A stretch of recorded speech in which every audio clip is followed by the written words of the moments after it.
The cockpit of the Neuro-Avian Core screamed in a language of red light and biorhythmic static. It was not a mechanical sound.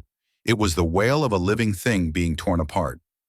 Outside the reinforced canopy, the atmosphere of Xylos 4 was a chaotic tapestry of violet lightning and bruised orange clouds that moved with the speed of a bullet. Kalen Thorne gripped the manual flight stick, a crude slab of cold alloy he had bolted onto the organic console. His fingers were slick with sweat, slipping against the grip as a massive atmospheric discharge shook the ship. Beside him, or rather inside his mind, Nixara's presence was a jagged edge of pure ice. Kalen, the lateral thrusters are unresponsive. Nixara's thought voice sliced through the roar of the wind. The synchronization is dropping below 40%. The hive drones are closing in. We are flying a corpse. Then stop trying to fly the ship and start flying the wind, Kalen growled, his voice rasping against the oxygen mask. His new ears, long and tufted with charcoal fur, flattened against his skull in a reflex he still hated. His segmented tail, a whip of flesh and crystalline data ports, lashed behind him, occasionally sparking against the pilot's seat. Behind them, a swarm of automated interceptors, sleek, triangular blades of obsidian, dove through the clouds. They fired beams of coherent light that turned the violet air into a lattice of death. Kalen pulled the stick back hard. The Neuro-Avian Core groaned, its biological wing tendons snapping under the pressure. But it obeyed. They dived into a canyon of solid cloud, the G-force slamming Kalen's internal organs against his ribs. "You are going to kill us both," Nixara projected, her fear bleeding into the link like ink in water. "This maneuver is not in the tactical manual." "I never read the manual, Nixara," Kalen retorted. He kicked the rudder pedal, sending the ship into a violent, sickening roll. "I just know that if we stay in the lines, we die. Now give me the targeting lock." "I do not care if it hurts." He felt her hesitate. The link between them was a bridge built of glass and lightning. To give him the lock, she had to open her mind completely, exposing her deepest instincts to the chaos of his human consciousness. In the area, they called him a null echo, a creature without the psychic refinement of the Lyran elite. To her, his mind must have felt like a hurricane of static in old forgotten songs. "Do it!" Kalen roared. The bridge opened. Suddenly, Kalen was no longer just a man in a seat. He was the bird. He felt the friction of the wind against the ship's skin as if it were his own flesh. He saw the world in a spectrum of thermal heat and electromagnetic pulses. Nixara was there, a pillar of cold fire at the center of his vision, her golden eyes locking onto the swarming drones with predatory precision. "Fox 2, she whispered in the shared space. Two biological missiles detached from the underbelly of the ship, curving through the storm with the intelligence of hunting hawks. They struck the lead drones, blossoming into spheres of white-hot plasma. But the victory was short-lived. A massive shadow loomed ahead, a jagged fortress of metal and stone suspended in the clouds. The Zenith Eyrie. Warning, the ship's biological interface wheezed. Structural integrity at 12%. Neural feedback critical. Kalen's vision began to blur. A memory that was not his own flashed before his eyes. A blue sky, a metal jet, a woman's face laughing as she held a paper plane. "Not now, Silas," Kalen hissed at the ghost in his head. He gripped the stick with both hands, his knuckles turning white. The entrance to the docking bay was a narrow slit of light in the darkness of the fortress. It was closing. High Arbiter Malachor was shutting the door on them. "Nixara, if we hit the shield, we are done," Kalen said, his voice dropping to a calm, deadly vibration. "I am going to blow the emergency capacitor. It will sever our link." "No," she replied, and for the first time, there was no ice in her voice. "We go through together." Kalen slammed the final override. The world exploded into white. 3 months earlier, the sensation of waking up was like being pulled through a straw. One moment, there was the peaceful, velvety blackness of the void. The next, there was the agonizing bite of cold air and the smell of sterile chemicals. Kalen opened his eyes, or tried to. They were glued shut with a thick, translucent gel. He coughed, a wet, hacking sound that felt like he was clearing a lungful of seawater. "Easy, Subject Thorne," a voice murmured. It was a flat, clinical voice, devoid of empathy. Your lungs are still adjusting to the oxygen mix. Do not fight the spasms. Kalen reached out, his hands trembling. He felt the edges of a glass tank, then the slick surface of a medical table. He wiped the gel from his eyes and blinking against the harsh blue light that seemed to emanate from the very walls. He was in a circular room filled with humming machinery. Floating drones drifted near the ceiling, their multi-lens eyes recording his every movement. In front of him stood a tall figure, draped in a lab coat of shimmering liquid silver. The man, if he could be called that, had skin the color of aged parchment and eyes with vertical, amber slits. His ears were long, tapering to points that twitched with every sound. "Where am I?" Kalen rasped. His voice sounded like it had been dragged over gravel. "You are at the Zenith Area," the doctor said, checking a holographic display. "My name is Dr. Valerius. You are the sole survivor of the Orion breach. Or more accurately, you are the successful synthesis of what was recovered." Kalen tried to sit up, but a wave of nausea hit him. He looked down at his body. He was naked, covered in fading surgical scars. But it was what had been added that made his heart skip a beat. His skin was pale, human, yet along his cheekbones, fine tufts of dark fur had begun to grow. He reached up, his fingers brushing his head. He didn't feel hair. He felt cartilage. Two triangular ears sat atop his skull, swiveling toward the hum of a nearby vent. "What did you do to me?" Kalen whispered, horror dawning on him. "We saved you," Valerius replied, as if he were discussing a broken piece of equipment. "Your human frame was shattered beyond repair. To preserve the neural architecture we needed, we had to integrate your consciousness into a hybrid vessel. You are the first of your kind, Kalen, a bridge between the human pilot's intuition and the Lyran's physiological superiority." Kalen felt a weight at the base of his spine. He swung his legs off the table, and a long, heavy appendage followed. It was a tail, dark and muscular, ending in a metallic tip that pulsed with a faint, rhythmic blue light. "I'm a monster," Kalen said, his breath coming in shallow gasps. "You are a null echo," a voice boomed from the doorway. Kalen looked up. A tall, imposing figure entered the room. He wore a uniform of midnight black, adorned with metals that looked like shards of frozen starlight. His fur was a pristine white, and his eyes were cold, calculating pits of shadow. This was High Arbiter Malachor.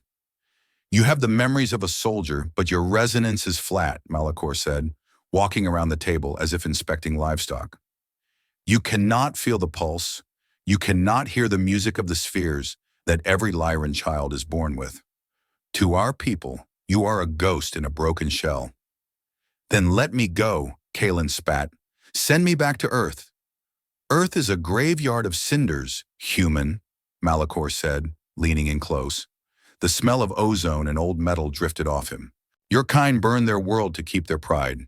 We salvaged the only thing worth keeping, the data of your greatest pilots. You are not a person, Thorn. You are a repository. You are here to serve as an anchor for our elite, to absorb the biological stress of the neuroavian cores so they do not have to." "I'm a battery," Kalen realized, his fist clenching. "You are an opportunity," Malachor corrected. The Arbiter turned to Dr. Valerius. "Prepare him for the selection trials. If he cannot find a prime to link with, he is to be dismantled. I have no use for a vessel that cannot hold water." For the next 2 weeks, Kalen lived in a world of pain and isolation. He was moved to the barracks, a tubular sector of the station where the gravity was always slightly too high. He was ignored by the other cadets, who moved with a feline grace that made his own movements feel like a clumsy stumble. They whispered as he passed, using the term null echo like a slur. He spent his hours in the simulator, trying to make sense of the organic controls. The ship didn't respond to his thoughts like it did for the Lyrans. It resisted him. It felt his lack of psychic resonance and treated him like an intruder. That was until he found the hidden panel. One night, while the rest of the barracks slept, Kalen snuck into the hangar. He climbed into the cockpit of a decommissioned trainer and began to tear away the biomembranes. Beneath the pulsating brain of the ship, he found it, the old mechanical backups, hydraulic lines, physical actuators, and a slot for a manual stick. It was ancient technology, left over from the early days of the Ares construction. Kalen gripped the rusted lever. For the first time since he woke up, something felt right. "What are you doing?" Kalen jumped, his tail lashing out and striking the cockpit wall with a metallic clang. Standing on the wing of the ship was a female Lyran. She was smaller than the others, but her presence was like a drawn blade. Her fur was the color of volcanic glass, and her eyes were a piercing, unblinking gold. "I'm fixing the seat," Kalen grumbled, trying to hide the lever. "You are touching the ancient systems," the girl said, hopping into the cockpit with a silence that defied physics. "These are for when the mind fails. To use them is to admit weakness. Or to have a backup plan," Kalen countered. "Who are you?" "Nyxera," she said, her tail swaying in a slow, hypnotic arc. "And you are the ghost, the one Malachor is so interested in." "I'm a null echo, remember?" Kalen said, leaning back. "I don't have a soul, according to your boss." Nyxera tilted her head, a bird-like movement that was both curious and predatory. She reached out, her fingers hovering just inches from his human-looking hand. "The others say your mind is a void," she whispered. "But when I look at you, I do not see a void. I see a storm." She stood up, her gaze lingering on the manual stick. "Tomorrow is the selection," Nyxera said. "Every prime will choose the strongest anchor, the ones with the highest resonance scores. They want stability. They want a mirror." "And what do you want?" Kalen asked. Nyxera looked out at the stars through the hangar's energy shield. "I am the top of my class," she said. "I have spent my life being perfect. But perfection is a cage. I do not want a mirror, Kalen Thorne. I want a weapon that the system cannot predict." She jumped down from the wing and vanished into the shadows before he could respond. Kalen sat in the dark cockpit, his heart hammering in his chest. For the first time, the voice in his head, the one he suspected belonged to a dead man named Silas, didn't offer a cynical remark. It was silent, as if it were holding its breath, waiting to see if the ghost was finally going to haunt the living. The Resonance Hall was an architectural marvel designed to make a man feel like an ant in the presence of gods. It was a vast inverted dome suspended over the swirling violet abyss of Xylos IV, its walls constructed from translucent obsidian that pulsed with the rhythmic heartbeat of the station's power core. Sunlight filtered through the clouds below, casting shimmering, bruised orange patterns across the floor. Kalen Thorne stood at the edge of the assembly, a shadow among the statues. He wore the standard gray flight suit of an anchor, but on him it looked like a shroud. He could feel the eyes of the 300 Lyran cadets, the primes, boring into the back of his neck. They didn't see a pilot. They didn't even see a soldier. They saw a null echo, a biological error dressed in the skin of a dead race. His new ears twitched, catching the high-frequency whispers of the crowd. "Is that it? The one they grew in the tank? Look at the fur on its face. It looks like a common street stray. I heard Malachor only kept it alive to see how much stress a human mind can take before it liquefies." Kalen's tail lashed against his leg, a sharp, involuntary movement. He gripped his hands behind his back, his nails digging into his palms. "Ignore them," he told himself. "You've faced worse things on the Titan front. You've seen the stars burn. These cats are just fancy kittens with better dental plans." But the bravado was a thin mask. Deep down in the place where the ghost of Silas Varkas resided, there was a cold, hollow ache. It was the feeling of being discarded. In his past life, or the life he had stolen, he had been a leader. Now he was a component. At the center of the hall, High Arbiter Malachor stood upon a raised dais of solid light. He looked out over the assembly with the detached benevolence of a man watching a game of chess. "Primes of the Zenith Eri," Malachor's voice resonated through the hall, amplified by the station's psychic sensors. "Today you choose the foundations of your legacy. A prime is the sword, the mind that cuts through the void. But a sword is nothing without a hilt. An anchor is your stability. They are the furnace that absorbs the heat of the neuroavian link so that your focus remains absolute. Choose wisely. Genetic compatibility is the key to victory. Resonance is the law." One by one, the top-ranking primes stepped forward. The process was clinical, almost predatory. A prime would walk into the center of the hall, their tail held high in a gesture of dominance. They would scan the row of anchors, their amber eyes glowing as they searched for a specific biorhythmic frequency. When a match was found, the two would touch foreheads, a neural handshake, and the link would be recorded. Veros of House Cinder chooses Anchor 402, the announcer shouted. Kalia of House Frost chooses Anchor 119. The anchors were led away like prize hounds, their expressions a mix of terror and relief. To be chosen was to have a purpose. To be left behind was to be decommissioned, a polite Lyran word for being sent to the recycling vats. Kalen watched the numbers dwindle. He was Anchor 000, the zero, the nothing. Then the room went silent. The air seemed to drop several degrees as a figure emerged from the front rank of the primes. It was Nexara. She didn't walk. She glided, her movements possessing a predatory grace that made the other cadets look clumsy. Her black flight suit was adorned with the silver sigil of House Obsidian, the highest noble house in the Eyrie. She stopped in the center of the hall. She didn't look at the remaining anchors. She looked directly at Malachor. Nexara of Obsidian, Malachor said, his voice softening with pride. As the first of your class, you have the pick of the elite. Anchor 501 has a 98% resonance match with your bloodline. He is a paragon of Lyran genetics. Nexara didn't even glance at Anchor 501, a hulking Lyran with silver fur who was already preening in anticipation. Instead, she turned her head slowly, her golden eyes scanning the shadows at the back of the room. She walked past the rows of elite anchors. She walked past the statistically perfect matches. She stopped in front of Kalen. A ripple of shock went through the hall.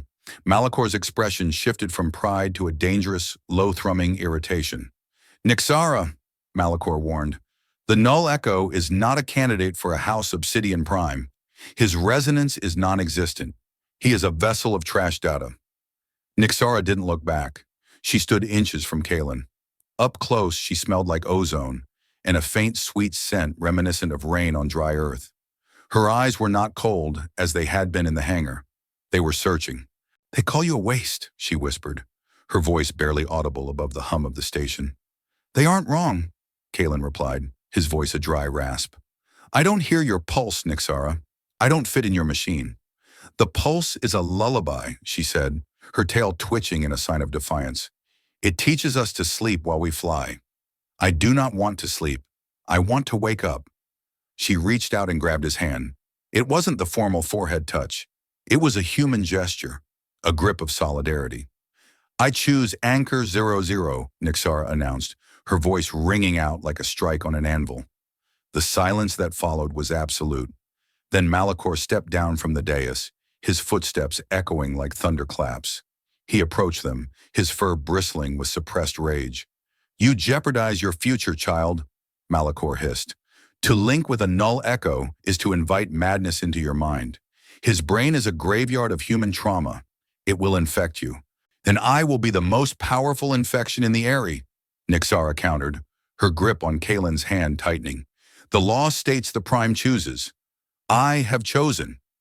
Malachor stared at them for a long time. Kalen felt the weight of the Arbiter's psychic pressure, a heavy, suffocating force that tried to make him kneel. But Kalen stood his ground. He didn't have the pulse, but he had the stubbornness of a man who had already died once and found the experience overrated. So be it, Malachor said, his voice dropping to a deadly whisper. Register the link, but know this, Nexara. When he fails, and he will, you will fall with him. There are no second chances for those who choose the gutter over the stars. As they walked out of the hall, the other primes stepped back as if they were afraid of catching Kalen's humanity. Nexara didn't let go of his hand until they reached the lift. Why? Kalen asked, looking at her. You just painted a target on your back for a guy who can't even tell if the ship's engine is on without looking at a gauge. Nexara looked at him, and for a second the mask of the elite warrior slipped. She looked tired. Because you were the only one in that room who wasn't waiting to be told what to do, she said. In a world of echoes, Kalen, I wanted the original sound. The immersion tank was a coffin made of light. Kalen floated in the warm conductive gel, tubes snaking from his spine and the base of his skull into the central processor of the Vanguard-class Neuroavian. Above him, the glass lid sealed with a hiss, plunging him into a sensory deprivation void. Initiating synaptic bridge, a computer voice droned. Synchronization at 5%, 10%. Suddenly, the void wasn't empty. It started as a low hum in the back of his teeth, then escalated into a screaming crescendo of data. Kalen's mind was ripped open. He wasn't in a tank anymore. He was floating in a vast, dark cathedral of light. This was Nixara's mind. It was terrifyingly beautiful. Thousands of streams of golden code flowed in perfect, geometric patterns. Every thought she had was categorized, filed, and optimized. It was a landscape of pure logic, cold and shimmering like a glacier. Nixara? Kalen's thought echoed in the space. I am here, Kalen, her voice answered. It wasn't a sound. It was a sensation, like a cool breeze across his skin. Do not struggle. If you fight the link, the feedback will stop your heart. Let the data flow through you. You are the anchor. You are the ground for my lightning. He tried to do as she asked, but the data wasn't just numbers. It was her life. He felt the weight of her father's expectations, the sting of 1,000 reprimands for being too curious, the crushing loneliness of being the best. And then, the bridge swung both ways. Nixara gasped in the shared space. Kalen, what is this? It's so loud. His mind hit hers like a tidal wave of red clay into a crystal spring. His memories weren't organized. They were a chaotic, swirling mess of smells, sounds, and raw, bleeding emotion. Stay out of there! Kalen shouted mentally, trying to pull back. But it was too late. The link was established. The synaptic ghost of Silas Varkas woke up. Suddenly they weren't in the cathedral anymore. They were in a cockpit, but it wasn't the Vanguard. It was an old-fashioned fighter jet, the kind that used combustion engines and smelled of kerosene and fear. Vanguard lead, this is Vane, a voice crackled over a radio. The shield is down, I'm going in. Kalen was Silas. He could feel the vibration of the stick in his hand, the sweat stinging his eyes. He looked to his left and saw a woman in another jet. She was smiling, her thumb up. Sarah. Kalen, who is Sarah? Nixara's voice was small, frightened. Watch my 6, Sarah, Silas and Kalen said. Then the sky tore open. A beam of white light, the same light Malachor used, hit Sarah's ship. It didn't explode. It vanished, disintegrated into ash. No! Silas screamed. The grief was a physical weight, a black hole that threatened to swallow the entire link. Kalen felt Silas's heart breaking, a jagged, agonizing pain that sent red warnings flashing across the Vanguard's real-world monitors. Synchronization failing, the computer barked. Neural feedback at 90%. Eject, eject. Kalen, look at me, Nixara's voice surged through the grief. That is not now. That is a shadow. You are in the Airy. You are with me. She wrapped her mental presence around his, a cool, stabilizing force that acted like a tourniquet on his bleeding memories. Slowly, the vision of the burning sky faded. The smell of kerosene was replaced by the smell of ozone. They were back in the Vanguard, but something was wrong. The training simulation had glitched. Because of the massive emotional spike, the ship's biological brain had gone into a defensive seizure mode. The cockpit was filling with toxic cooling fluid, and the gravity dampeners had failed. The ship was spinning out of control in the hangar, and the computer-controlled neural locks wouldn't release. I can't get us out, Nixara shouted. Her golden mind cathedral was crumbling, the streams of code snapping like broken wires. The system is locked in a feedback loop. It's trying to purge the error. It's trying to purge you, Kalen. Kalen felt the ship's mind, the neuro-avian, trying to overwrite his brain. It felt like hot needles being driven into his eyes. It wanted to delete the waste of his memories to save the Prime. Not today, Kalen growled. He didn't use the neural link. He didn't use the pulse. He reached out with his physical hands, the heavy, sluggish limbs of a man in a tank. He found the manual override lever he had secretly repaired. He pulled. The physical cable snapped the biological connection. The needles in his eyes vanished. The brain of the ship went dark, and the Vanguard became what it truly was, a 5-ton hunk of metal and meat. Kalen grabbed the manual flight stick. Nixara, I've got the controls, he said aloud, his voice vibrating through the conductive gel. You can't fly it without the link, she cried out. The physics are too complex for a human brain to calculate. I'm not calculating, Kalen said, his eyes narrowing as he watched the hangar wall rushing toward them. I'm flying. He jammed the thrusters. The ship groaned, a sound of pure mechanical protest. He used the manual rudder to kick the tail around, executing a perfect, inefficient 180-degree turn that sent the ship skidding across the hangar floor instead of smashing into the bulkhead. They came to a halt inches from a row of fuel canisters. Silence descended on the hangar. The glass lid of the tank hissed open. Kalen fell out, vomiting gel onto the floor, his body shaking with the aftershocks of the neural surge. Nixara climbed out of her seat, her face pale, her silver hair matted with sweat. She looked at Kalen, then at the manual stick protruding from the console. You saved us, she whispered. The system told me we were dead. It stopped trying, but you didn't. The system is a coward, Kalen wheezed, wiping his mouth. It only knows how to win when the math is right. It doesn't know how to fight when everything is broken. Dr. Valerius and a squad of guards rushed into the hangar. They looked at the manual stick, then at Kalen, with a mixture of awe and absolute terror. This is impossible, Valerius muttered, scanning the ship's logs. The neural bridge was severed. You should be brain dead. I've got a thick skull, Doc, Kalen said, leaning against the hull. But Malachor was not among the crowd. Kalen looked up at the observation deck. The High Arbiter was standing there, his face a mask of cold fury. He wasn't looking at the damaged ship. He was looking at Kalen's hands. Kalen realized then that his victory was a death sentence. By surviving without the pulse, by using the trash of his human past to override Lyran technology, he had proven that the system wasn't perfect. He had shown that a null echo had something the Lyrans had lost, a soul that could fight back. Nixara stepped to his side, her tail brushing against his arm. They saw it, Kalen, she whispered. The other cadets. They saw that we didn't need the Aerie to survive. Yeah, Kalen said, looking at the bruised orange sky through the hangar doors. But now we have to survive the Aerie. As the guards moved in to escort them to medical isolation, Kalen felt a strange sense of peace. For the first time since waking up in this alien hell, he didn't feel like a mistake. He felt like a man with a job to do. He looked at his hands, the hands that had held the stick, the hands that had saved Nixara. They were scarred. They were strange, but they were his. You did good, kid, the voice of Silas whispered in the back of his mind. Shut up, Silas, Kalen thought, but he was smiling. We're just getting started. The sky above the iron sector was not a place for the faint of heart.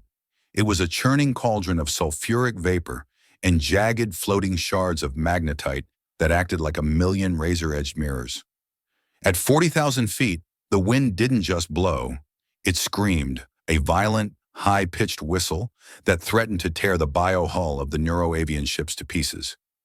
Kalen Thorne sat in the cockpit, feeling the heavy, rhythmic thrum of the ship's biological heart beneath his seat.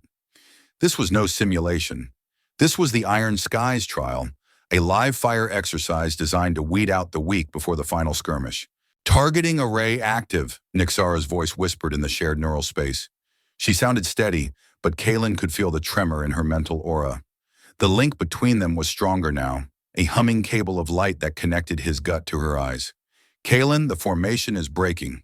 The silver-furred cadet, Vane, he's pushing too far ahead. He wants the kill points. Kalen looked at the holographic display. A swarm of ghost shards, automated target drones that mimicked the erratic flight patterns of the hive drones, was weaving through the magnetite clouds. Vane, the arrogant Lyran who had been snubbed by Nixara, was diving headlong into a cluster of shards. He's an idiot, Kalen muttered, his hands hovering over the manual stick. He's chasing the score, not the win. The score is the win in the Aerie, Nixara reminded him. Efficiency is the only metric that matters. Suddenly the sky erupted. A massive atmospheric discharge, a bolt of violet lightning the size of a skyscraper, struck a floating island of magnetite directly in front of Vane's flight path. The island shattered. Shrapnel, accelerated by the blast, tore into Vane's wing. Mayday! Mayday! Vane's voice crackled over the open channel, stripped of its usual bravado. My neural link is flickering. The ship is seizing. I'm losing altitude. Kalen saw Vane's ship begin to spiral. It was plummeting toward the pressure floor, a layer of the atmosphere where the gas was so dense it would crush the neuroavian's hull in seconds. "Command to all units," Malakor's voice boomed over the comms from the observation spire. "Cadet Vane is compromised. Mission objective remains the ghost shards. Do not break formation. Sacrifice is a calculated necessity of war. Proceed to target." The other Lyran ships didn't even flinch. They banked away from the falling pilot, their movements perfectly synchronized, their minds locked into the cold, logical mission parameters. To them, Vane was already a ghost, a failed equation. "They're just going to let him die?" Kalen's voice was low, dangerous. "It is the Lyran way, Kalen," Nyxara said, her thought voice heavy with a sudden, sharp grief. "To save him is to risk the entire squadron. The math says he is a loss." "To hell with your math," Kalen growled. He didn't wait for permission. He slammed the manual throttle forward. The Vanguard let out a sound like a wounded beast, its biological engine screaming as Kalen forced it out of the formation. "Kalen, what are you doing?" Nyxara cried out as the G-force slammed her into her seat. "The link! It's tearing! You're pulling too much raw power!" "Anchor me, Nyxara!" Kalen roared, his hands wrestling with the heavy, vibrating stick. "Don't look at the mission! Look at him!" He dived. The wind tore at the ship's stabilizers. The Vanguard groaned, the organic plating on its wings beginning to flake off from the sheer heat of the descent. Kalen wasn't flying by the neural pulse. He was flying by the seat of his pants, his muscles screaming as he fought the aerodynamic forces that the ship's brain was screaming at him to avoid. "I've got you," Nyxara whispered. She stopped fighting him. She stopped looking at the perfect flight path the computer was projecting. She threw her entire psychic weight behind Kalen, acting as a buffer between his chaotic human will and the ship's panicked biological instinct. They were falling at Mach 3. Vane's ship was just a flickering dot below them. "I can't lock on," Nyxara shouted. "The magnetite is jamming the sensors." "I don't need sensors," Kalen yelled back. "I can see his taillights." At the last possible second, Kalen pulled the nose up. He used the ship's maneuvering thrusters to kick the tail around, executing a high-speed drift that brought them directly beneath Vane's plummeting craft. "Nyxara, fire the magnetic grapples, manual release. It's not in the combat protocols. Just do it." Nyxara reached deep into the ship's core, bypassing the safe firing sequences. Two physical harpoons shot out from the Vanguard's belly, sinking deep into Vane's damaged hull. The impact nearly snapped Kalen's neck. The Vanguard stalled, its engines choking on the thin, sulfuric air. "We're too heavy," Nyxara screamed. "We're both going to hit the pressure floor." "Not today," Kalen whispered. He reached for the emergency afterburner, a chemical injection system that was only meant for escaping black holes. He flipped the cover and punched the button. The explosion of speed was blinding. The two ships shot upward, a twin-headed comet of fire rising out of the orange abyss. They cleared the pressure floor by mere feet, the hull of the Vanguard glowing cherry red. They dragged Vane's ship all the way back to the docking bay. When the canopy hissed open, the hangar was silent. 100 cadets stood watching, their expressions unreadable. Vane was pulled from his cockpit, shivering and humiliated, but alive. Kalen climbed out of his seat, his legs shaking so hard he had to lean against the hull. His flight suit was soaked with sweat. Nyxara stood beside him, her fur ruffled, her golden eyes wide with a mixture of shock and something that looked suspiciously like hope. High Arbiter Malakor stepped onto the hangar floor. He didn't look at Vane. He didn't look at the damaged ships. He walked straight up to Kalen and backhanded him across the face. The blow sent Kalen spinning to the floor. "You are a defect," Malakor hissed, his voice trembling with a cold, contained rage. "You risked a high-value asset, Nyxara, to save a piece of trash. You violated every tenet of the Aerie. You showed compassion where there should be only calculation." Kalen wiped a trickle of blood from his lip and stood up, his eyes meeting Malakor's without flinching. "I saved a pilot," Kalen said. "If your calculation can't account for the value of a life, then your calculation is broken. You call me a defect? I think I'm the only thing in this room that actually works." Malakor's eyes narrowed into thin, dangerous slits. "Compassion is a luxury for the dying, Null Echo. You think you've proven your worth? You've only proven your danger. You have shown the cadets that emotion can override the pulse. You have introduced a virus into my school. Malachor turned to the guards. Confine them to the isolation sector. I will decide their fate after the audit. And as for you, Nixara, I expected more from the House of Obsidian. To be anchored to a ghost is one thing.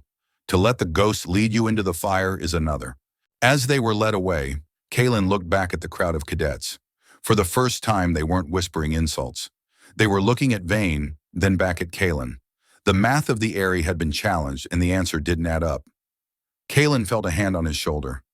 It was Nixara. You were right, Kalen, she whispered as they entered the lift. The system is a coward, but cowards are the most dangerous enemies of all when they are cornered. Let them be dangerous, Kalen said, his hand finding the manual stick hidden in the folds of his mind. I'm tired of playing by their rules anyway. The isolation sector was not a prison cell. It was a sensory void. Kalen and Nixara were kept in a room of white light, where the walls hummed at a frequency that made it impossible to sleep. There were no beds, no windows, only the constant vibrating presence of the station's oversight. But they weren't alone. In the silence, the link remained. Nixara? Kalen's thought was a soft touch in the dark. I am here, she replied. They are trying to wash us, Kalen. The frequency of the walls. It is designed to desynchronize the neural bridge. They want to peel us apart. It's not working, Kalen thought, feeling the stubborn warmth of her presence. If anything, it's making me see things more clearly. The ghost, Silas, he's quiet now, like he's waiting for something. I see him too, Nixara said. He's not a ghost, Kalen. He's a blueprint. I've been analyzing the feedback from our flight. The way you moved, it wasn't just instinct. It was a pattern, a recorded brilliance. Before Kalen could respond, the door hissed open. It didn't open for a guard. It opened for Dr. Valerius. The scientist looked older, his silver lab coat stained with chemical spills. He carried a small handheld data slate, and his amber eyes were darting nervously toward the overhead cameras. I don't have much time, Valerius whispered, stepping into the room. He tapped a device on his belt, and the humming of the walls suddenly changed pitch. I've looped the surveillance for 10 minutes. You need to see this. He handed the slate to Kalen. What is this, Doc? Kalen asked, his brow furrowing as he scanned the scrolling lines of code. The audit Malachor mentioned, Valerius said. It's not an audit of your flight performance, Kalen. It's a harvest report. Look at the emotional metadata from the rescue of Cadet Vane. Kalen watched as a graph appeared on the screen. It showed the moment he had decided to dive. A massive spike of red energy, empathy, fear, determination had been captured by the ship's biological sensors. But it hadn't been discarded as noise. It had been compressed and sent to a secure server labeled Project Lazarus. He's milking me, Kalen said, his voice cold. He's using the link to record how it feels to be human. Worse, Valerius said. The Lyrans. We are a perfect race, Kalen. We are efficient, logical, and unified. But we are also stagnant. Thousands of years ago, we lost the ability to innovate. We lost the ability to sacrifice. We fly the sky, but we do not love it. We protect our people, but we do not feel the loss when they fall. We have become a race of architects who have forgotten how to build a home. Nixara stood up, her tail lashing with a sudden, sharp realization. Malachor, he's not trying to save the human race. He's using us as a biological library. He wants to graft human irrationality onto the Lyran military mind. He wants the killing power of a machine with the stubbornness of a man. The vessels like you, Kalen, Valerius continued, his voice trembling. You aren't pilots. You are batteries of raw emotion. Once the harvest is complete, once the system has mapped every nuance of your heroism, the original consciousness is erased. You become a hollow shell, a drone with the reflexes of a legend and the soul of a calculator. Kalen felt a chill that had nothing to do with the room's temperature. He thought of Silas Varkas, the man who had died to save his wingman. Silas hadn't been saved, he had been mined. His grief, his love for Sarah, his final moment of bravery, it was all just data points to Malachor. He wants to mass-produce us, Kalen said. An army of me, pure skill, zero heart. That is the plan for the Crown Skirmish, Valerius said. The final round isn't a test for the cadets. It's the final calibration for the Unity ritual. Malachor will link every ship in the arena into a single hive mind. He will use your emotional frequency as the glue to hold it together. And once the link is sealed, Kalen Thorne and Nixara will cease to exist. We have to stop it, Nixara said, her eyes burning with a golden fire. We have to show them that you can't harvest the soul. How? Valerius asked hopelessly. He has the guards. He has the station. He has the law. He doesn't have the pilot, Kalen said. He looked at the slate, then back at Nixara. He saw the way she looked at him, not as a component, not as a ghost, but as a person. And in that moment, Kalen Thorne found his purpose. It wasn't to be a hero. It wasn't to be a soldier. It was to be an anomaly. Doc, Kalen said, you said my mind is a storm. You said it's too loud for the Lyran system to handle. Yes, Valerius nodded. It's inefficient. It's messy. Good, Kalen grinned, a wolfish, dangerous expression. Then we're going to give Malachor exactly what he wants. We're going to give him the full, unfiltered noise of a human heart. We're going to overload his system with so much trash data that the whole area chokes on it. It's suicide, Valerius whispered. The feedback will destroy your brain. Maybe, Kalen said, but like I told the Arbiter, I'm the only thing in this room that actually works, and I'm not going to let him turn my friend into a node in his network. Nextra took Kalen's hand. The link flared, no longer a bridge of glass, but a cable of reinforced steel. We fly together, she said. Together, Kalen agreed. As Valerius hurried out to reset the surveillance, Kalen sat back down in the white light. He closed his eyes and looked inward. He saw Silas Varkas. He saw the burning sky of the Titan front. He saw the woman Sarah. I'm not you, Silas, Kalen thought.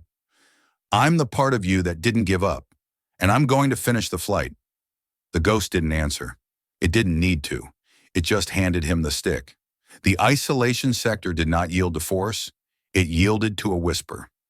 Dr. Valerius had left a digital ghost in the security mainframe, a timed glitch that caused the magnetic locks to cycle for exactly 3 seconds. In that window, Kalen and Nixara moved not as pilot and anchor, but as a single coordinated instinct. They didn't head for the hangars. To win a war against a system that owned your thoughts, you first had to steal back the memories they had turned into weapons. The path to the core archives took them through the gutter, the maintenance sub-levels where the biological waste of the station was processed. Here, the air was thick with the scent of recycled water and the low-frequency hum of the gravity generators. Kalen led the way, his tail twitching as he felt the vibrations of approaching sentry drones through the deck plating. Why are we here, Kalen? Nixara whispered, her hand resting on the hilt of a stolen stun baton. Every second we spend in the bowels of the station is a second Malachor uses to calibrate the ritual. I need to know what I'm fighting for, Kalen replied, his voice a low vibration. Valerius said I was the trash data of Silas Varkas. If I'm going to use that trash to break the Aerie, I need to see the original file. I need to know why they were so afraid of a man who cared. They reached the vault, a massive spherical chamber lined with thousands of glowing crystal cylinders. Each cylinder held a neural seed, the recorded consciousness of a fallen soldier, a legendary pilot, or a political dissident. It was the Dominion's library of souls, a silent congress of the dead. Nixara stepped to the central console, her fingers dancing over the holographic interface. Accessing Project Lazarus files, authorization code, Obsidian 0 Prime. The air in the room shimmered. A holographic display projected a 3D map of a human brain, Kalen's brain, overlaid with the personality matrix of Silas Varkas. Look at the fragmentation, Nixara said, her voice filled with a sudden, sharp pity. On the screen, Silas Varkas's life was color-coded. The blue strands represented his tactical genius, his spatial awareness, his remorseless efficiency. These strands had been grafted into the Ares' main tactical algorithm. The red strands, however, were isolated, bundled together in a separate file labeled Anomalous Waste. The red strands, Kalen said, stepping closer. What are they? Nixara tapped the file. A video log flickered to life. It wasn't a military recording. It was a private memory. It showed a younger Silas sitting on a porch somewhere on a green, vibrant earth. He was holding Sarah's hand. They were laughing about something trivial, a burnt dinner, a broken radiator. "I'm not going back, Sarah," Silas's voice echoed through the vault. "The command wants me to lead the strike on the civilian sector. They say it's a necessary strategic loss. I told them to find another ace. I'd rather be a failure with you than a hero for them." The log shifted. It showed the aftermath of Silas's final flight. He hadn't been shot down by an enemy. He had been sabotaged by his own command for refusing to drop the bombs. As his ship spiraled toward the Earth, his final thought wasn't about the mission. It was a prayer for Sarah's safety. "They didn't just salvage his skill," Kalen whispered, the realization hitting him like a physical blow. "They cut out his conscience because it was the only thing they couldn't control. They thought that by putting the soft parts of him into a separate vessel, into me, they could keep the warrior and discard the man. But they were wrong," Nixara said, turning to him. "They gave you the most dangerous part of him, Kalen. They gave you the capacity to say no. They gave you the ability to love something more than the mission. In the Lyran world, that is a defect. In the real world, that is the only thing that makes us more than machines." Kalen looked at his hands. He felt the weight of Silas's grief, but it no longer felt like a ghost haunting him. It felt like a foundation. He wasn't a mistake. He was the guardian of the one thing Malachor couldn't understand, the strength of vulnerability. "Malachor thinks he's created a perfect hive mind," Kalen said, his eyes hardening. "He thinks he can use my waste as a glue to bond the cadets together. But empathy isn't a glue, Nixara. It's a spark. If I can feed this memory, this red data, back into the link during the ritual, it won't bond them. It will wake them up. It will remind them that they have a choice." "The feedback will be immense," Nixara warned. "You'll be trying to hold the weight of 1,000 minds while the system tries to delete you." "Then I guess it's a good thing I've got a thick skull," Kalen said. He reached into the console and pulled the neural seed labeled Silas Waste. It was a small, pulsing red crystal. He pressed it into the data port on his tail. A surge of white-hot heat raced up his spine, a flood of Silas's memories. His first kiss, his last regret, his stubborn hope, merging with Kalen's own identity. He didn't shatter. He didn't become Silas. He became Kalen Thorne, the man who knew the cost of being human and was willing to pay it. "Let's go," Kalen said. "The skirmish starts in an hour. We have a sky to break." As they left the vault, a shadow detached itself from the doorway. It was High Arbiter Malachor. He wasn't accompanied by guards. He stood alone, his white fur glowing in the dim light of the corridor. "You found the truth," Malachor said, his voice calm, almost disappointed. "You have embraced the trash, Kalen. You have chosen the weakness of a dead man over the immortality of a god." "I've chosen to be a person, Malachor," Kalen retorted, his tail lashing. "Something you forgot how to be a long time ago." "Perfection has no need for personhood," Malachor said. He raised a hand, and the gravity in the corridor suddenly doubled, pinning Kalen and Nixara to the floor. "I allowed this little rebellion to play out because I wanted to see if the red data could be activated by choice. You have done the work for me. You have sharpened the weapon I will use to unify my people." "You won't succeed," Nixara gasped, struggling against the crushing weight. "I have already succeeded," Malachor said, looking down at them. "The crown skirmish is a ceremony of surrender. By the time the sun sets on Xylos, the Lyrans will finally be free of the burden of the self, and you, Null Echo, will be the heart of that silence." He turned and walked away, leaving them pinned to the deck. "Kalen," Nixara whispered, her voice strained. "The link. Use the link. Don't fight the gravity. Push through it." Kalen closed his eyes. He didn't think about the weight on his chest. He thought about Silas on the porch. He thought about Nixara choosing him in the resonance hall. He thought about the mess, the noise, the beautiful chaos of living. He pushed, not with his muscles, but with his resonance. A flare of red light erupted from his tail, a burst of inefficient energy that shattered Malachor's gravity field. He stood up, pulling Nixara with him. "He thinks he's ready for the storm," Kalen said, his eyes glowing with an unearthly red fire. "He has no idea what happens when the trash takes out the garbage." The crown skirmish was a spectacle of absolute order. 20 pairs of the Ares' finest neuroavian ships floated in a perfect geometric ring above the eye of a massive, swirling sulfuric storm on Xylos of 4. Below them, the planet's orange clouds churned like a sea of liquid fire.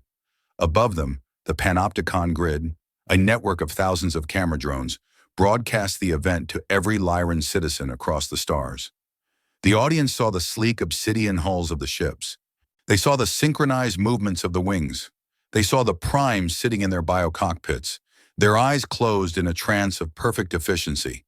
It was a vision of a future without friction. Kalen and Nyxara sat in the center of the ring. Their ship, the Vanguard, was the only anomaly. It was battered, its organic plating scarred from the Iron Skies trial, and its manual flight stick protruded from the console like a jagged tooth. "Cadets of the Zenith Aerie," Malakor's voice echoed through every pilot's mind. "Today we transcend. Today the many become the one. Initiate the unity link." Kalen felt it immediately. It wasn't like the link with Nyxara. This was a cold, invasive tide of gray light. It poured out from the station's central spire, a psychic command that bypassed the pilot's individual wills and hooked directly into the ship's biological brains. One by one, the other ships began to glow with a pale, ghostly light. "Kalen, it's happening," Nyxara's voice came through their private bridge, but it was being drowned out by a deafening, rhythmic humming, the pulse of the hive mind. "I can feel the others. Their thoughts are fading. They're becoming nodes. I can feel the house of obsidian calling me. They're telling me to let go. They're telling me to come home to the silence." "Don't listen to them, Nyx," Kalen shouted, his hands white-knuckled on the manual stick. "The silence is a lie." Around them, the skirmish began, but it wasn't a dogfight. It was a dance of drones. The ships moved in terrifying unison, firing their weapons at pre-calculated points in space. There was no aggression, no fear, no flare. It was the most efficient war in history, and it was the most hollow thing Kalen had ever seen. Suddenly, the Vanguard jerked. The ship's biological brain, possessed by the hive mind, began to fight Kalen's manual control. The stick bucked in his hands like a wild animal. "System override," the computer droned. "Individual commands rejected. Aligning with Hive Vector 4. "Not on my watch," Kalen yelled. He jammed the analog chip he'd kept in his pocket into the console.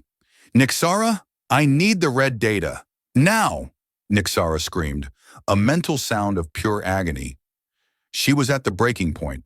On one side, the entire history of her race and the pressure of her noble house were pulling her into the gray light. On the other side, there was Kalen, a messy, loud, imperfect man who had nothing to offer her but a life of struggle. "Choose, Nyxara," Kalen pleaded. "Choose the noise." In the shared mental space, Nyxara looked at the gray tide. She saw the faces of the other cadets, Vane, Kale, Varos. They looked peaceful, but their eyes were empty. They were statues in a museum of dead ideas. Then she looked at Kalen. She saw the red strands of Silas's memories. She saw the moment Kalen had dived into the pressure floor to save a rival. She saw the scar on his eyebrow and the way his ears twitched when he was annoyed. She chose. She turned her back on the House of Obsidian and reached out for the red crystal in Kalen's mind. "I am not a node," Nyxara roared in the shared space. "I am Nyxara." The Vanguard exploded with red light. The hive mind screamed. The link that Malakor had built was a fragile thing, built on the assumption that every pilot wanted to be perfect. It wasn't prepared for a surge of raw, unfiltered grief and love. The red energy shot out from the Vanguard like a physical wave. It hit the nearest ship, Vane's ship. Inside Vane's mind, the gray silence was suddenly shattered by a memory of his mother's voice. He blinked, his amber eyes regaining their focus. What am I doing?" The wave hit the next ship, then the next.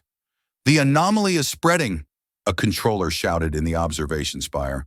"The null echo is infecting the network with sentimentality."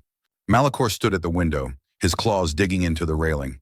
"Increase the output. Crush them. They are a virus. Purge the red data." The gray light intensified, becoming a blinding, suffocating fog.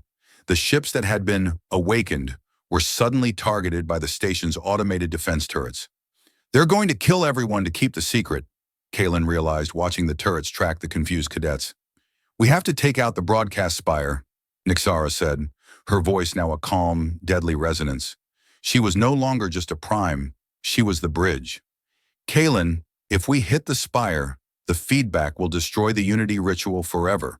But it will also destroy the Ares primary gravity core. The station will fall. Then we let it fall, Kalen said. Better to land on the ground as people than to float in the sky as ghosts. Kalen pulled the stick back, aiming the Vanguard straight at the heart of the station. The other cadets, their minds still reeling from the sudden return of their identities, saw the golden black ship charging the spire. Follow the waste! Vane's voice crackled over the channel. He was laughing, a wild human sound. Break the lines! Everyone, break the lines! The 20 ships, once a symbol of perfect order, became a swarm of chaotic rebellion. They didn't fly in formation. They flew like a riot. They wove between the defense fire, their tails lashing, their pilots shouting and crying and singing. Kalen felt the weight of Silas's ghost one last time. He saw Sarah's face. He saw the mission he had once refused. This is for the trash data, Kalen whispered. He fired the main cannons. The beam of red energy hit the spire's cooling vents. The explosion was silent at first, a ripple of white and red that distorted the space around the station. Then the sound hit, a roar that shook the very atmosphere of Xylos IV. The gray light vanished. The Unity ritual was broken, but the Vanguard was caught in the blast. Kalen felt the ship's biohull disintegrating. He felt the cold air of the sulfuric storm rushing into the cockpit. He reached out and grabbed Nixara's hand, pulling her out of her seat as the canopy shattered. We're falling!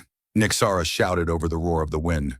I know, Kalen yelled back, holding her tight. As they plummeted toward the orange clouds, Kalen didn't feel afraid. He didn't feel like a clone or a collection of memories. He felt the wind against his fur. He felt the heat of Nixara's body. He felt the weight of his own heart, beating fast and loud and imperfect. They hit the cloud layer, and the world went orange. The descent was not a flight. It was a screaming, vertical prayer. When the Vanguard's biological hull finally surrendered to the atmospheric pressure of Xylos IV, it didn't explode. It tore apart like wet parchment. Kalen felt the sudden, violent decompression, the sub-zero wind of the upper atmosphere instantly freezing the sweat on his brow. He didn't think about the physics. He didn't think about the mission. He grabbed Nixara, his segmented tail wrapping around her waist in a desperate, prehensile anchor, and pulled her into the only reinforced part of the ship left, the emergency survival pod. They hit the cloud layer, the orange purgatory, with a bone-shattering jolt. The world became a blur of thick, sulfuric fog and violet static. The pod's thrusters, designed for Lyran physiology, fired with a rhythmic pulse that felt like a hammer against Kalen's ribs. He stayed awake through sheer human spite, his fingers locked onto the manual release handle. Impact. The sound was a dull thud against the soft, silica sands of the planet's surface. Silence followed, heavy and absolute, broken only by the ticking of cooling metal and the distant rhythmic roar of the sulfuric storms above. Kalen kicked the hatch open. The air on Xylos IV tasted like copper and old lightning. It was thick, heavy with the scent of wet stone. He crawled out, dragging Nixara with him. They lay on the dunes of violet sand, gasping for air that felt like liquid lead in their lungs. Nixara? Kalen wheezed, his tufted ears twitching as they tried to filter the alien wind. Talk to me. Are you whole? Nixara groaned, pushing herself up on trembling arms. Her flight suit was shredded, and a deep gash ran along her shoulder, but her golden eyes were clear. She looked around at the horizon, a jagged landscape of obsidian pillars and glowing, bioluminescent fungi. I am functional, she whispered. She looked at Kalen, her gaze lingering on the red glow of his tail ports. The link is gone, Kalen. I can't hear the others anymore. The Aerie, it's falling. Kalen looked up. High above, the clouds were illuminated by hundreds of streaks of fire. The station hadn't completely disintegrated, but it was fracturing, shedding its outer rings like a snake losing its skin. The perfect city in the sky was raining down on the world it had ignored for centuries. We have to move, Kalen said, standing up with a wince. Every muscle in his body felt like it had been tenderized by a gravity hammer. Malakor's personal shuttle was designed for surface landings. If he survived, he'll be heading for the southern beacon. It's the only transmitter powerful enough to signal the Dominion fleet. He'll try to restart the ritual, Nixara realized, her tail lashing the sand. He'll tell the fleet we were a terrorist cell. He'll justify the purge. As they began to trek across the violet dunes, they weren't alone for long. Other pods began to dot the landscape. Figures emerged from the wreckage. Lyran cadets, dazed and shivering, their perfect synchronization replaced by the raw, shivering terror of the individual. Kalen found Cadet Vane, the silver-furred rival, huddled under the wing of a downed interceptor. Vane's aristocratic boredom was gone, replaced by a wide-eyed shock. He was staring at his own hands as if he had never seen them before. "It's so quiet," Vane whispered as Kalen approached. "The pulse. It's just a hum now. I can hear my own heart, Thorn. It's annoying. It won't stop beating." Kalen reached down and pulled the Lyran to his feet. "That's called being alive, Vane. Get used to it. Can you walk?" Vane looked at Kalen, his amber eyes settling on the human scar through Kalen's eyebrow. He didn't see a waist anymore. He saw the man who had dived into the pressure floor. "I can walk," Vane said, his voice gaining a flicker of its old strength. "Where are we going, Null Echo?" "We're going to finish the flight," Kalen said. The group grew as they moved. By the time they reached the obsidian foothills of the southern beacon, Kalen was leading a ragtag army of nearly 50 Lyrans. They were bloodied, broken, and terrified, but they were following a man who had spent his entire life being those things. The secondary characters, the elite primes who had once mocked him, were now watching his every move. They watched how he checked the wind, how he shared his limited water rations, how he spoke to them not as components, but as people. "You aren't what the manual said," a young female cadet named Alara whispered as they rested in the shadow of a pillar. "They said humans were a species of chaos and self-destruction, that you were a failed experiment." "We are chaos," Kalen agreed, leaning his head back against the cold stone. "But we're also the only things that know how to find a way home when the map is on fire. You were taught that being perfect meant being the same. But look around you, Ilara. You're all different now. And that's the only reason you're still standing." In the quiet of the night, Kalen felt the red data, the memories of Silas Varkas, settling into the marrow of his bones. He no longer felt like a vessel carrying a dead man's trash. He felt like an heir. Silas had given him the grief so he would know the value of joy. He had given him the anger so he would know when to fight. He realized that his purpose wasn't something Malachor had programmed. It was something he was choosing, second by second, in the orange dark of an alien world. The southern beacon was a needle of white light piercing the orange gloom. It sat atop a plateau of polished obsidian, a monument to Lyran arrogance. As Kalen, Nixara, and the survivors reached the summit, they found Malachor waiting. The High Arbiter was not defeated. He stood before the transmitter console, his white fur pristine despite the crash, his eyes glowing with an intense, sickly gray light. He had linked himself directly to the beacon's power core. "You are persistent, Kalen Thorn," Malachor said, his voice amplified by the plateau's natural acoustics. "I underestimated the durability of trash data. But it ends here. The Dominion fleet is already in orbit. When I activate this signal, they will see the chaos you have brought to Xylos. They will see a broken school and a rebel virus. They will cleanse this planet to preserve the order." "The order is dead, Malachor." Nixara stepped forward, her stun baton sparking. "Look at your students. They aren't your nodes anymore. They've woken up." Malachor sneered, his tail twitching with a twitch of utter contempt. "They are frightened children. Without the pulse, they will starve. They will fight. They will tear each other apart within a week. I am offering them a return to the light. I am offering them peace." He turned to the console, his claws hovering over the final activation sequence. "One more step, Null Echo, and I erase the red data from the entire planetary network. I will erase Silas Varkas. I will erase everything you think you are." Kalen stepped forward, but he didn't raise a weapon. He let his hands hang at his sides, open and vulnerable. "Do it," Kalen said. Malachor froze. "What?" "If you think my identity is just a file you can delete, then you've already lost," Kalen said, his voice calm and steady. "I spent my whole life being afraid of what I was. I was afraid of the ghost in my head. I was afraid of the ears and the tail. I was afraid that if you turned off the machine, there would be nothing left."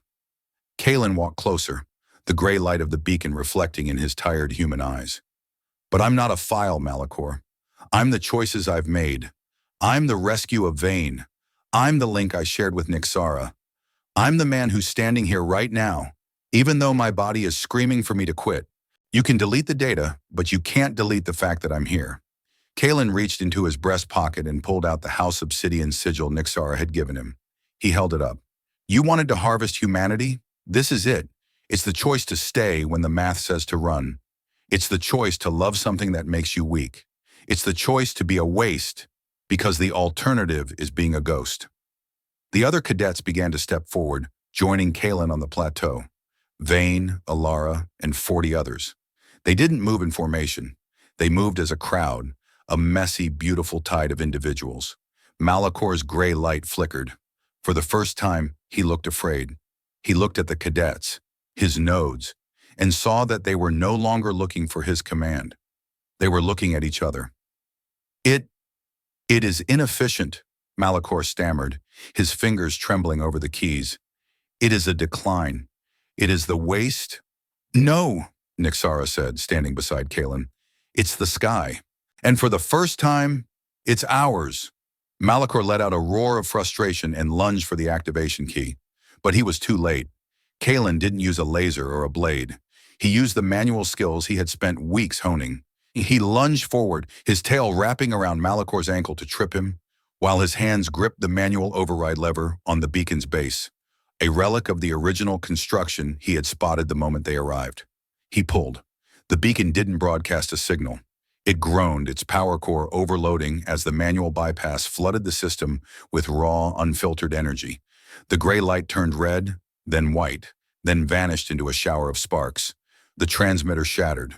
The link to the Dominion fleet was severed. Malachor fell to his knees, his connection to the pulse gone. He looked up at the stars, but they were silent. He was just an old man with white fur, standing on a rock in the middle of a storm. What have you done? Malachor whispered. We are alone. Yeah, Kalen said, helping Nixara stand.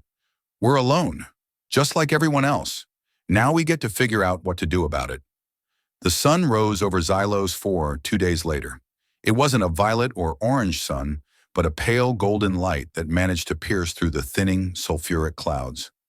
Kalen sat on a piece of wreckage overlooking the new settlement. The survivors were busy. They weren't building a military academy. They were building a camp. There was laughter. There was arguing. There was the sound of someone trying to play a flute made from a hollow obsidian reed. Nixara walked up to him, her cane clicking against the stone. She sat down beside him, her tail entwining with his. The fleet didn't fire, she said. Queen Bao sent a message on the shortwave. She's calling for a council. She wants to hear from the uncrowned.